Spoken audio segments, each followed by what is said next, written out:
तर सर्वात मोठी बातमी समोर येते. एमआयडीसी परिसरात मूलभूत सुविधांचा अभाव, मनपाच्या कारभारावर संताप. काय आहे नेमके प्रकरण, पहा सविस्तर.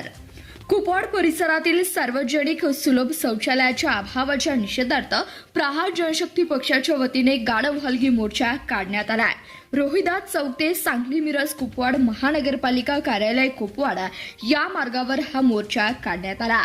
भारत देश महासत्तेकडे वाटचाल करत असताना स्वच्छ भारत अभियान राबवले जात असले तरी कुपवाड एमआयडीसी परिसर अद्याप हागणदारी मुक्त झालेला नाही, अशी टीका यावेळी करण्यात आली आहे. गेल्या काही वर्षात वाढलेली लोकसंख्या, शाळा, महाविद्यालय, एमआयडीसीतील कामगार वर्ग आणि आठवडी बाजारामुळे या भागात मोठी गर्दी होत असते. मात्र या ठिकाणी अद्याप सार्वजनिक शौचालयाची सुविधा उपलब्ध नसल्याने नागरिकांना मोठ्या अडचणींना सामोरं जावं लागत आहे. महानगरपालिकेकडून अतिक्रमण हटवण्याच्या मोहिमा राबवल्या जात असल्या तरी नागरिकांच्या मूलभूत सुविधांकडे दुर्लक्ष होत असल्याचा आरोप प्रहार जनशक्ती पक्षाने केला आहे. त्यामुळे बाजारपेठ, शाळा, महाविद्यालय व प्रमुख चौकांमध्ये तात्काळ सार्वजनिक सुलभ शौचालय उभारावीत अशी मागणी करण्यात आली आहे. या मोर्चात प्रहार जनशक्ती पक्षाचे जिल्हाध्यक्ष सुनील भाऊ सुतार, युवक जिल्हाध्यक्ष ओम भोसले, मिरज तालुका प्रमुख पोपट माने, युवक अध्यक्ष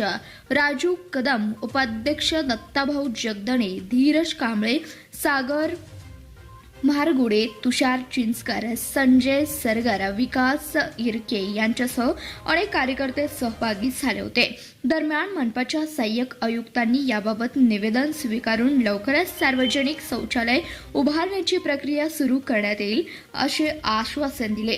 तसेच मोर्चा काढावा लागल्याबद्दल खेद व्यक्त करत प्रशासनाला सहकार्य करण्याचे आवाहनही करण्यात आले आहे.